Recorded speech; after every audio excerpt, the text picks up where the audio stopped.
we are back for episode 6.1. Our episode begins with an extra scene that goes past the book story for Jon. As I said in our last episode, book readers have been left with Jon stabbing as our final scene with him for over 7 years now.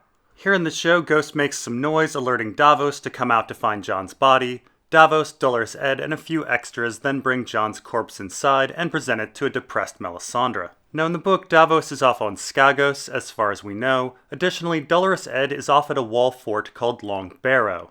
Melisandre is at Castle Black, but it doesn't seem likely that she would be surprised at Jon's passing. In the book, Mel sees Jon in her flames with skulls around him, and spends most of her time warning Jon of danger and betrayal, though he doesn't listen to her. Now of course, we aren't certain what will happen to Jon in the book, but a few things might be foreshadowed. The fifth and most recent book, A Dance with Dragons, opens with a chapter from the point of view of a skin changer named Varamir Sixskins, and much of the chapter outlines a concept called a second life. Essentially, when a skin changer dies, he can try to put his consciousness into the mind of another animal to live a second life. And thus in the book, when Jon is stabbed and he calls out the name of Ghost, many believe that Jon's spirit will enter Ghost and live on. Though it is said that over time, the consciousness of someone degrades in the second life animal. Also in the book, Melisandre sees a vision of Jon becoming a wolf and then becoming a man again, so perhaps Ghost is only a temporary vessel and Jon will return to his body or a body. Of course, this is all just conjecture. Next we get an extra scene of Alliser Thorne explaining his actions to the Night's Watch. He claims that Jon has ruined the Watch by letting the wildlings through the wall, and that his actions were for the Watch and its survival. Now again, in the book, Alliser Thorne is off ranging. It's Bowen Marsh and Wick Whittlestick who stabbed Jon, and it's primarily over the food shortage situation. It's uncertain how Bowen Marsh will handle the wall after the assassination in the book. There are several parties there besides the Watch and its factions. Queen Selyse is there with some of Stannis' men, along with some wildlings who declared for Stannis. However, the largest and most powerful group there is likely Tormund and the wildlings loyal to him. He has thousands with him, and they could probably overthrow the Watch, but they may be more eager to head south to rescue Mance Rayder from Winterfell. It is very hard to say how the chaos at the wall will play out. Next we have a scene where Davos tells Dolorous Edd to go get the wildlings to help them. In the book, the wildlings are mostly at Castle Black already when Jon is stabbed. Next we get an extra scene where Ramsay mourns the loss of Miranda while speaking to Maester Wolkan. Ramsay speaks of how Miranda didn't fear him when they met, unlike Wolkan, and this meeting was around when Ramsay and Miranda were 11. Wolkan then wants to know what to do with the body, and Ramsay instructs him to feed her to the dogs. Now in the book, neither Miranda nor Wolkan are characters, and it's women that Ramsay hunts that are fed to the dogs. Additionally, in the book, Ramsay isn't raised at the Dreadfort. He's raised by his mother, a miller's widow. Ramsay only leaves his mother and comes to the Dreadfort because of the actions of Roos's trueborn son, Domeric. Domeric, a good lad by all accounts, seeks out his half-brother wanting a relationship with him, and this is around when Ramsay is maybe 15 or 16. Domeric then dies mysteriously. Roose blames Ramsay for poisoning him, but who knows what really went down. With no trueborn heir, Roose then invites Ramsay to the Dreadfort. So also in the book, the Dreadfort Maester is not Wolkan, but Maester Tybalt, and he is a rather interesting character. So in the book, the Karstarks, led by their castellan Arnulf Karstark, pretend to support Stannis and meet him on his march while reporting back to Roose on Stannis' status. And the Karstarks, for some reason, take with them the Dreadfort Maester Tybalt. I imagine the reason they can't take the Carhold Maester is that he's loyal to the Lord of Carhold, Haryon Karstark, who is captured by the Lannisters. The Karstark betrayal and Maester Tybalt are discovered by Stannis, though it's a bit of a mystery when and how Stannis found out. It might be because Jon sent a letter to Stannis about the betrayal, but Stannis may have already known of the betrayal earlier in his march. Tybalt ends up alerting Roose where Stannis is, which plays very much into Stannis' hand militarily. And Stannis was raised by a maester, Maester Cresson, and Stannis famously studied who made up each household around Westeros, so he may have recognized Tybalt when the Karstarks arrived. We next get an extra scene where Roose congratulates Ramsay for winning the battle against Stannis, but scolds him for losing Sansa Stark. Roose claims that he has broken with the Lannisters over the Sansa Stark marriage, and that she is needed for Northern support if Ramsay wants to hold Winterfell. Roose then reminds Ramsay that if Fat Walda has a boy, that boy will come before Ramsay in the line of succession. Now in the book, Roose has not broken from the Lannisters, though there is some conjecture from a Lady Dustin that perhaps Roose wants to be king in the North. Now in the book, there is certainly some tension between Roose, Ramsay, and the coming child of Fat Walda over succession, though it is a bit different. So Ramsay claims Hornwood through his first marriage to Lady Hornwood, and claims Winterfell through his second marriage to Arya Stark. One would think that 2 castles would be enough, but Ramsay repeatedly claims he's the heir to the Dreadfort. Now, we aren't sure why he's so insistent on the Dreadfort, but the reason may be because neither Winterfell nor Hornwood have sizable armies, while the Dreadfort does. Meanwhile, Fat Walda and the Freys clearly believe that Walda's child will be the heir to the Dreadfort. And thus it's a pretty big deal in the book when the Frey army is sent out to take on Stannis. Assuming heavy losses for the Freys, this move depowers the Freys and empowers Ramsay as the heir. And this is of course rather important if Roose dies in the book. Now here in the show, there seems to be some sort of idea that a legitimized Ramsay would come before a trueborn girl, but not a trueborn boy. Succession is rather messy in the book, so we aren't sure if it's the same situation. A legitimized bastard may come before younger trueborn heirs, or after, or maybe gender would make a difference, we don't know. George R.R. Martin has even said that there wasn't much consistency in succession in the real world, and this is why disputes arose. We next get a scene of Theon and Sansa running from Winterfell. They cross a cold stream to try to lose dogs, huddle in support of each other, but in the end they're caught, and Brienne has to rescue them, and ends up swearing fealty to Sansa again. Now in the book, Theon and fake Arya, that is Jane Poole, have a pretty rough landing when they jump off the walls of Winterfell. Theon actually breaks his fall upon Jane Poole, breaking some of her ribs. They are then captured by a Stannis ally, Crowsfoot Umber, who is right outside Winterfell. Theon, Jane Poole, and the Braavosi banker Tycho along with a group of Ironborn loyal to Theon's sister, are then sent to Stannis' camp, a journey of 3 days. It is not a great time for Jane Poole, who is told by Theon repeatedly to keep pretending to be Arya because Jane Poole is a whore. Additionally, Jane loses a bit of her nose to frostbite, ruining her good looks. We next have an extra scene with Cersei awaiting the return of Myrcella, only to realize that Myrcella is dead. Cersei then speaks of how good Myrcella was, unlike herself, and she speaks of the Maggie the Frog prophecy with her having 3 children and 3 dying. Jaime then says that prophecy is meaningless and that they have control of their own lives.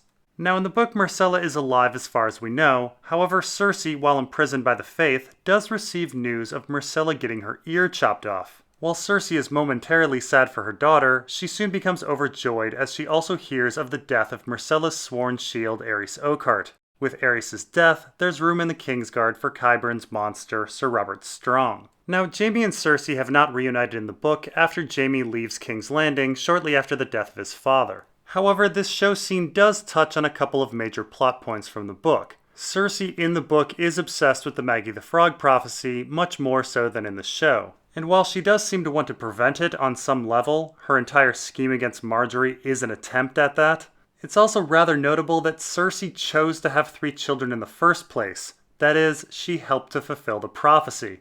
So it seems on some subconscious level, Cersei is a slave to predestination.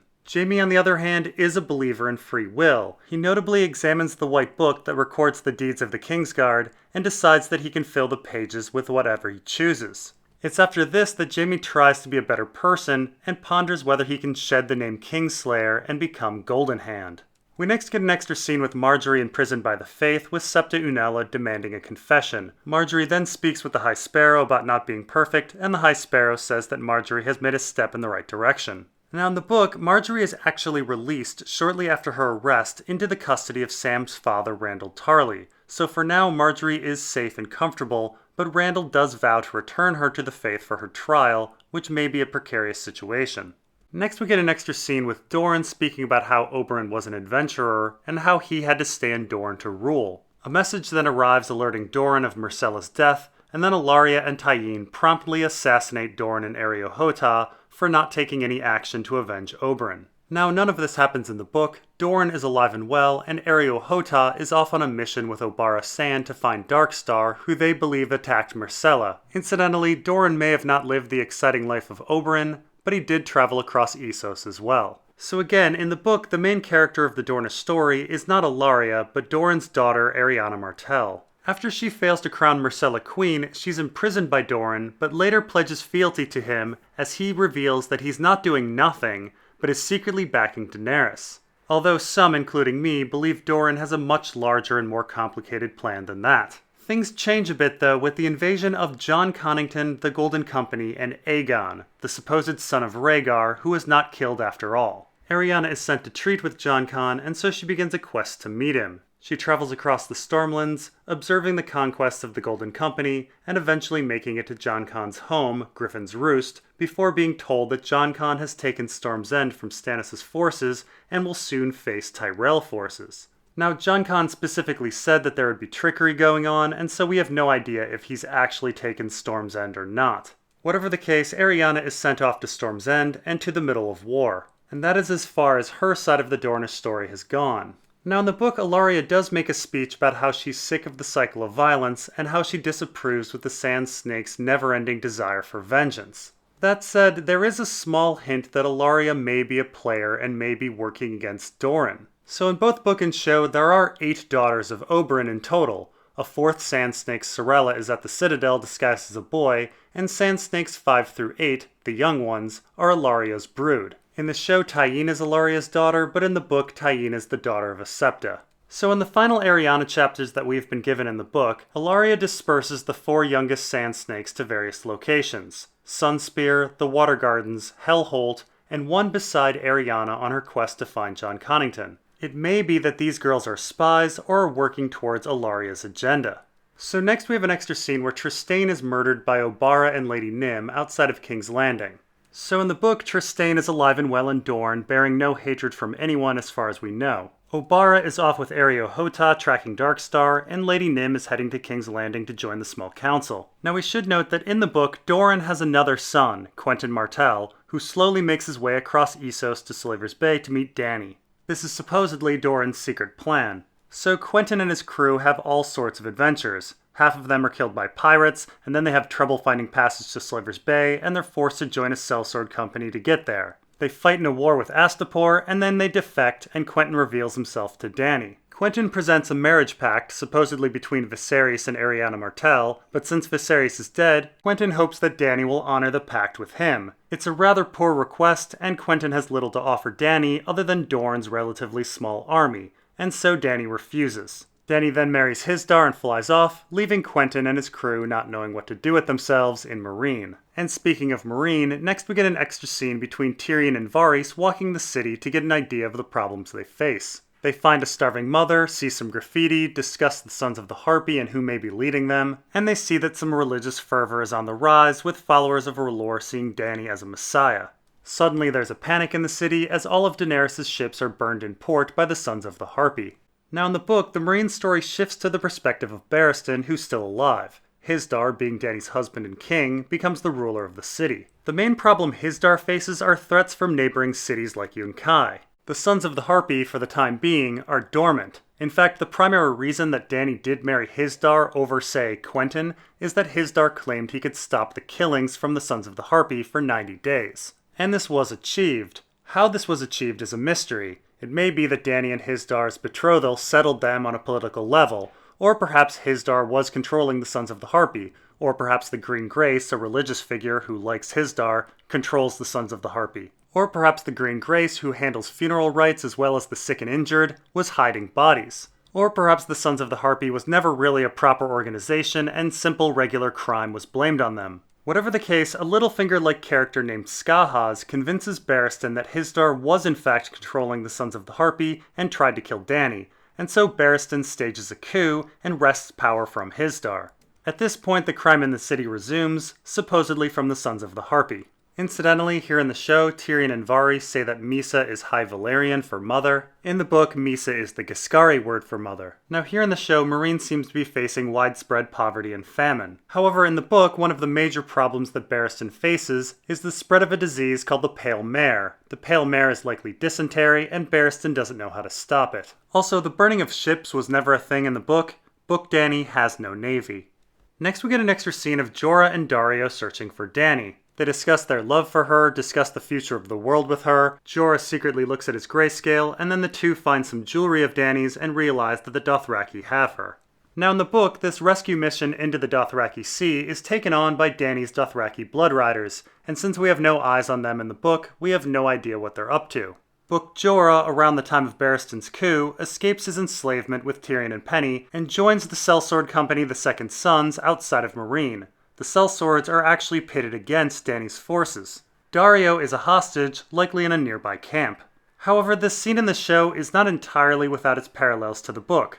Many actions of the book character Jon Connington have been merged with Jorah. It's Jon Connington who saves Tyrion from the Stone Men and is stricken with grayscale in the book, a role they've given to Jorah. In the book, Jon Connington leads the Golden Company in an invasion of the Stormlands, and it's for this reason that Jon Con is actually unable to treat his affliction of grayscale. He fears that people will notice the treatment, realize he has grayscale, and abandon his cause. And so like Jorah here, Jon Con becomes rather determined. He wants to put Aegon on the throne before he dies, much as Jorah wants to put Dany on the throne before he dies. And this brings us to Daenerys past her book plot being marched as a slave captive. The Dothraki decide to give her as a gift to their Khal. Dany tries to intimidate this Khal with her titles, but he is unimpressed, and finally Dany reveals that she's Khal Drogo's widow. It's then announced that Dany must be taken to Vaes Dothrak to live out her days with the other widows, the Dosh Khaleen. Now we actually hear of the Dosh Khaleen in the first book. They are the ones who spoke of the prophecy of the stallion who mounts the world, and the only reason that Dany's blood riders didn't immediately abandon her after Khal Drogo's death was that they felt obligated to bring her to the Dosh Khaleen. So although we aren't sure exactly where Dany's story will go in the book, there is some foreshadowing that she will return to Vaes Dothrak and the Dosh Khaleen as she does in the show. In the book, at the House of the Undying, Dany receives a vision of the Dosh Khaleen shivering and bowing to her. This is actually an inversion of a scene from the first book when Dany meets the Dosh Khaleen and shivers. She then specifically thinks that even the Khals bow to the wisdom of the Dosh Khaleen, and thus the Dosh Khaleen all shivering and bowing to Dany would be a pretty big deal. We then have a scene with Arya blind in Braavos, seemingly homeless and begging for money. The waif then arrives and proceeds to beat up Arya and leaves Arya feeling rather defeated. Now in the book, Arya does enter a stage of training as Blind Beth, a name she chose because she knew a Beth Cassel at Winterfell. However, in the book, Blind Beth is given various tasks. The House of Black and White send her out to spy on various people in the city and collect information on the political environment. Every evening, she must come back with 3 new pieces of knowledge. Also in the evening, a mystery man at the House of Black and White would proceed to beat Arya up. The man is eventually revealed to be the Kindly Man, a character replaced by Jaqen H'ghar here in the show, but the show is given the job of beating to the waif. And then we get an extra scene of Alliser Thorne trying to convince Davos and the others to surrender, claiming that no harm will come to them. Davos claims that he needs more time to think on things, but he's really just buying time. Again, neither of these characters are even at Castle Black in the book. And finally, we get an extra scene with Melisandre, who takes off her necklace and transforms to her true appearance, a very, very old woman. Now in the book, Melisandre does own a piece of jewelry that can glamour people, but it's worn by Mance Rayder to make him look like Rattleshirt. It's certainly possible, if not probable, that Melisandre also has a similar piece of jewelry that glamours her. Now, we have no idea how old Melisandre is in the book. We know that she was a slave at some point and sold to the Temple of R'hllor, and then after that we have a line from her point of view that she practiced her art for years beyond count. So either Melisandre can't count very high, or she believes herself to be very old. And that's all for episode 6.1. See you in episode 6.2.